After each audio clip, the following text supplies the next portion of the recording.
Hi there. Today we're going to be looking at Bach's Cello Suite Number 3, the Prelude, and I'm going to help you through the piece. We're going to talk about fingerings, we're going to talk about bowings, we're going to talk about the overall feel of the piece, intention, and that sort of thing. So, the version I have, the thing about Bach suites is there are several different versions, several different, by versions I mean apparently Bach's, original bowings, for instance, were lost. I don't know, but his wife, if I hear correctly, transcribed the notes and put her preferred bowings in, and then since then, because it was his wife, the bowings have varied over the years, and various editors have bowed the suites, all six suites, differently. So you can find quite a variety of editions, bowing wise, and they're all pretty good. I mean, the notes are what matter. It's kind of liberating to see notes and then to see bowings and to know that the bowings are one editor's opinion. There's something freeing about that, and as you play, if you don't understand, it'll make more sense to you as you play why that is. Bowings are part of the fun. I'm saying that's part of the fun, and not that it can't be fun if they're written out, set in stone by the composer. That is definitely a fun way to approach it, knowing the composer intended these bowings specifically and not other ones. That gives you a sense of this composer cares. But with the Bach suites, it's not that Bach didn't care. It's just the way it happened. You know. So I say that partly because the edition I have right here in front of me, it gives me the opening note of C in the middle C, and then the chord in parentheses, right? So I play the chord to start out. This is the beginning of Suite 3. I'm going to play the chord. You may not have that. This is a Fritz Gaillard's edition, and he puts the chord in parentheses. I like to play the chord. It's a forte. It's the beginning of the prelude. We go right.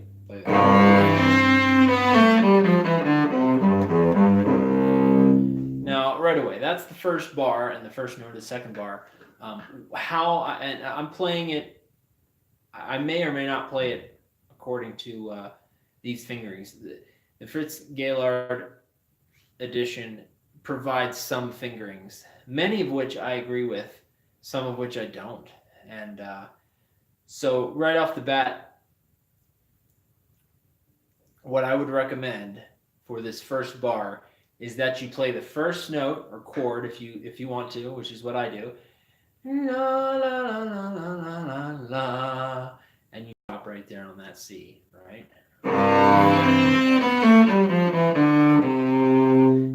Because what you're doing is you're in first position up until that C, and then you play that lower C in second position, down here.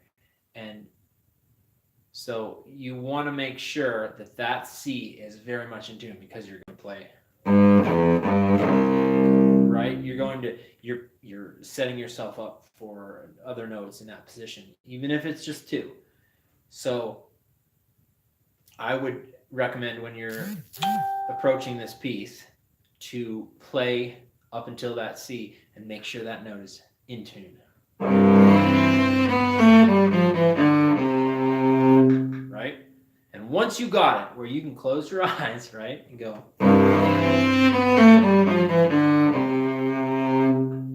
and it's in tune, rhythm every time, right? Every time. And you know that. Then you can go on, right? Is that not the way to do it? So we'll go on.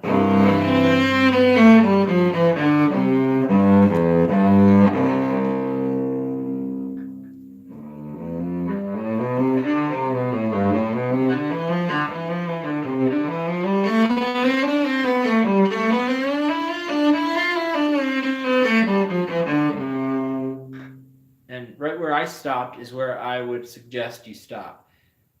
Again, you practice up until you can get it all the way up to there. And now, even though we don't change positions at this point, we're going to be playing that B right under lower C. I still would recommend stopping there. You know, Tony Robbins refers to it as chunking, right? Or, you know, it goes section by section.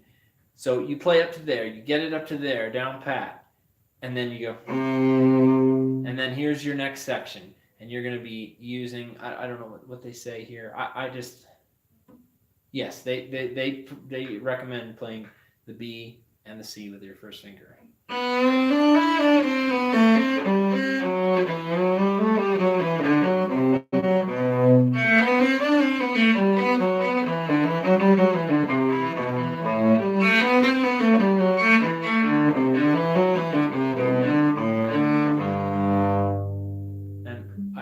Stopping there as another section, right? That was the end of the second, section as far as I can see. That's pretty much self-explanatory. It's not real difficult. It's all right here, first and second position. Then we go, right?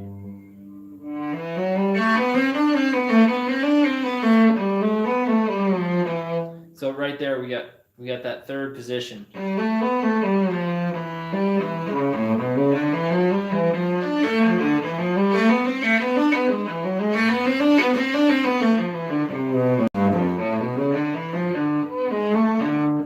So right there, I recommend playing right, and that last D open, and then you're down. So right there, you might need to practice through that slowly, where you got that low E. If you have to stop and just go, and that's part of how you can move with this, because you got that fifth, but then you have that open D, so you can't just lay your pinky down, right? You have to go, right? You have to hit that B nice and strong, and then hit the E, hit the B, and then get that hand out. You don't have to throw it away, but you have to have it right back for that A. So you do have to move it this way and then back a little bit. I mean, you can just kind of lift it. You just lift and move, right? Lift and move. Like lift and shift. And hit that D as a harmonic, I say.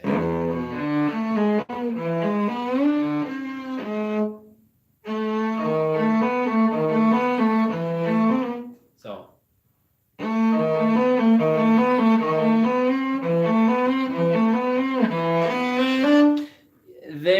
This version, I was going by this version where they play.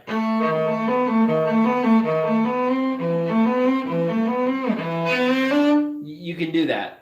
You can shift before that, right? You can go. Wait. Right away. If you want to shoot down, otherwise you can play. It's up to you. I think when I'm playing naturally, I tend to shift down right away, get that, and then move up. You can go. Wait.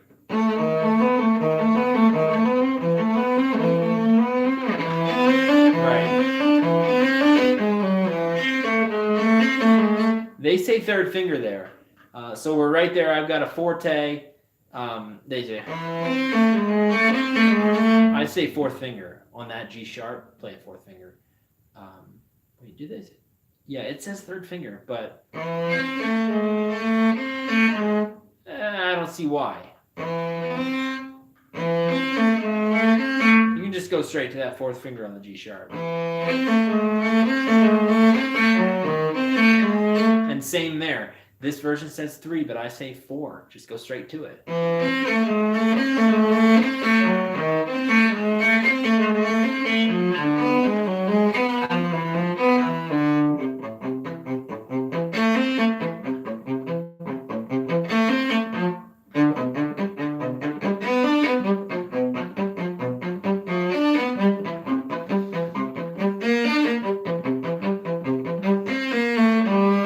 So this version says to go to a second finger on that G. I don't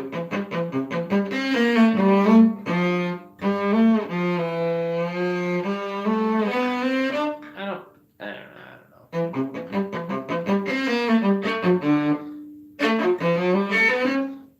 I say because it's so fast, you can just play it. Like I just played it with an open eye.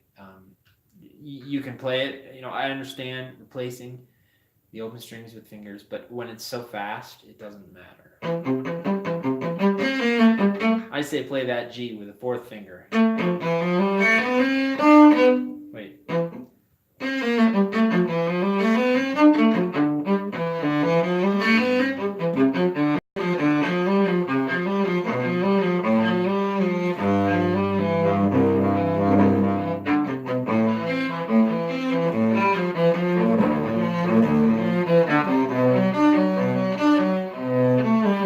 Right there, you got that B minor chord. So it goes from D minor to B minor, and you've got to go. So right. So the way they do it here, you want to go to that second finger on the C to get you ready, and then with a 4th finger on the A, right, E minor, and I say second finger down to the F. And then 1st finger on the C. And then open D. Open G. They say 3rd finger? I don't think so.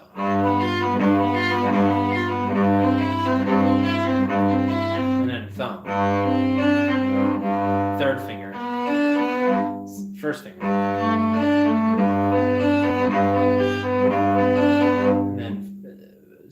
Thumb on the C. Do you have to stop? 1st finger. Wait.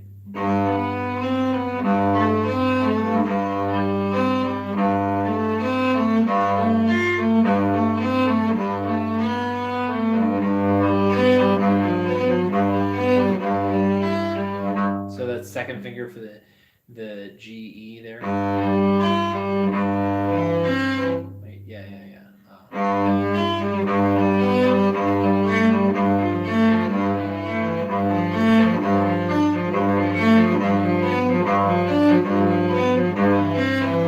Okay, right here, I've consulted several musicians about this, just to be coachable, to hear an opinion.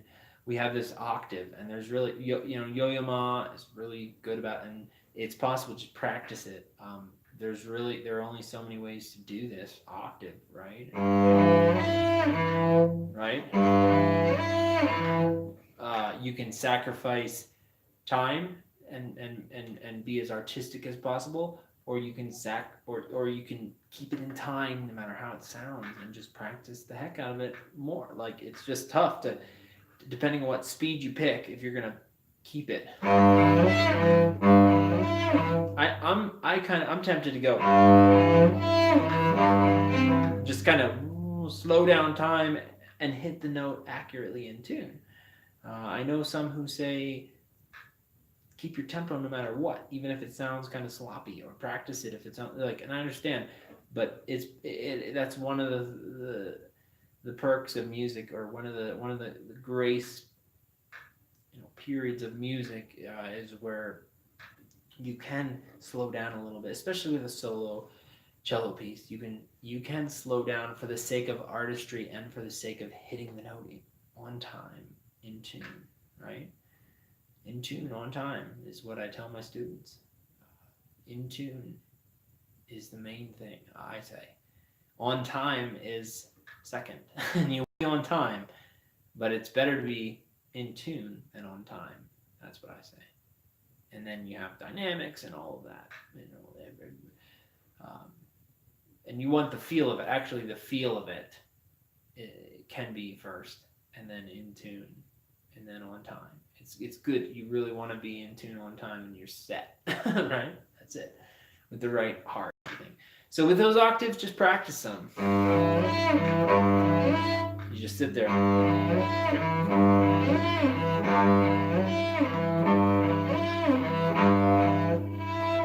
Right? I say, right? If you have to slow down a little bit to hit that note perfectly, big deal. Figure skaters do it, you see it. You see it. You see it where if you need a little extra time, you can sacrifice the time for the sake of being in tune. And then people will say, oh, the tempo changed a little, but it's in tune. It was done to be in tune. And was it done just to get it right in tune, or was it done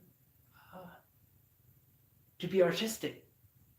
And he or she could have done it in tune in the tempo previously, and they just chose not to. It's a mystery, right? And that's part of the fun. So let's keep going.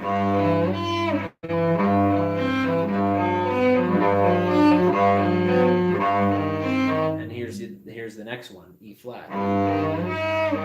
And you practice it if you just need to sit there. And if you have to lift up, right, a little bit.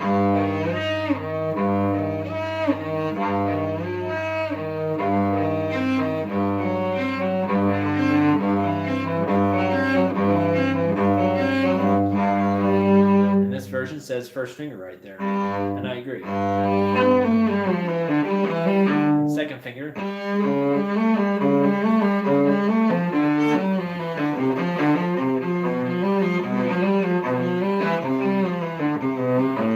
Second finger.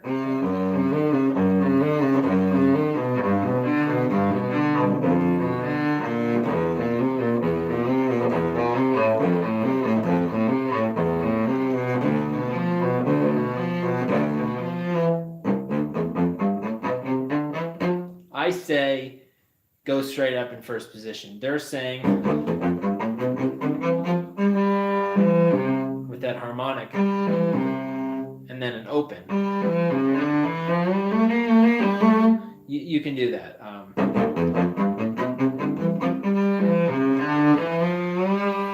First finger. And then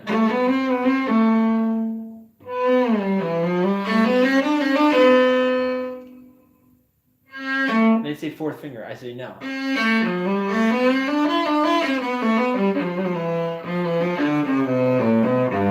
And then you got, all right, just break that nice up. Second finger. You got that first finger and an open G. Third finger on the higher G and an open A. Let it ring. Low D, and then you got thumb on your B. Right? It's hard to see right now, but that's the best way to play it.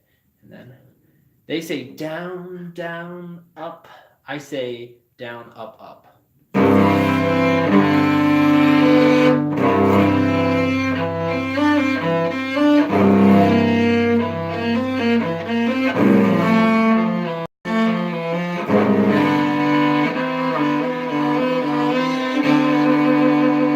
And right there, Yo-Yo Ma is amazing. If you can practice and go,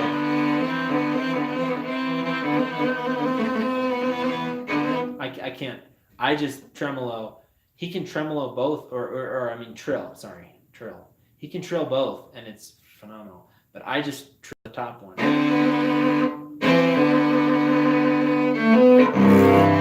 Once again, if you played the chord in the beginning, I'd say play the chord in the end.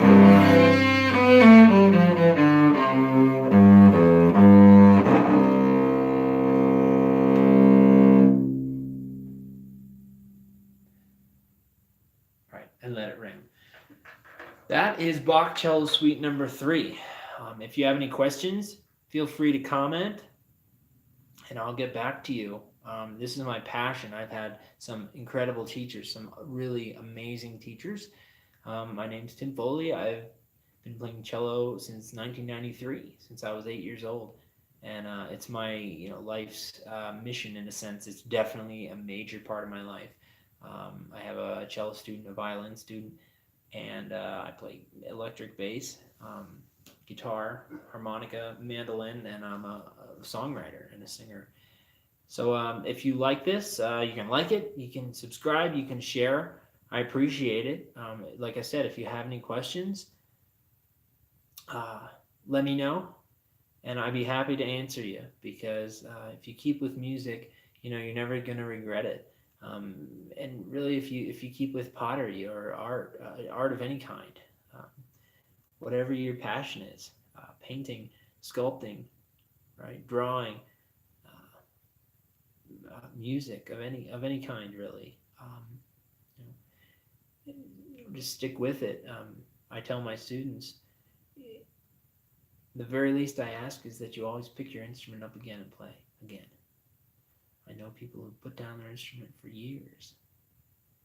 They pick it up, and guess what? A little rusty, but they still got it. And that's how it is. They say if you don't use it, you lose it. Well, that's not always true. In the case of music, and in the case of some of these other art forms, no, you don't lose it. Will you be rusty? Will you be humbled? Yes. But why be humbled because you're rusty, because you put it down, because you chase $1 for years? And nothing against $1, but you chase fulfillment, right? You go after what brings you joy and fulfillment, and what brings others around you fulfillment. I don't know how many times I'm the one with the cello in their room, and it's someone's birthday, right? And they're right, and they're like, "Hey, cello man, play it." And I'm like, "Okay, happy birthday to you, everybody joins in. Happy birthday, we're happy. Happy birthday to you."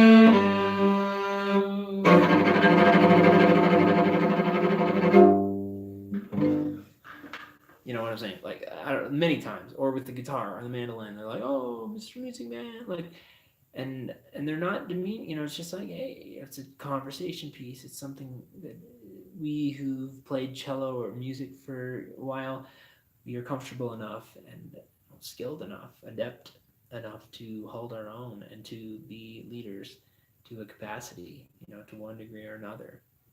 And so stick with it. This is just Bach Cello Suite Number 3. This is the day after Thanksgiving. I'm just here in Arizona, and I've been playing through it and empathizing, with any of you who have come this far. I'm going to try to do all the movements and make a video about how to play it and different tips about, no pun intended, fingering tips, and the bow, the strings, the tone, the style, the dynamics, all of it. The bow. I'm here to help. It's fun. I could do it forever. Like I said, you get good teachers, and probably every one of you got a good teacher, you can turn around and help the next one in line like it's nothing. And it's not that you don't care. It's not that you're flippant, but there is an effortlessness to it, and there's a thrill that comes, and it's not a cheap thrill. It's a very humbling, inspiring thrill that comes when you can teach, and you have a lifetime worth of teaching to give, and that's where I'm at. Praise God. So like I said, if you like this, you can like and share and subscribe. I'm here to help. Let me know. Have a happy Thanksgiving, Merry Christmas, Happy New Year, and on that note, till next time, peace.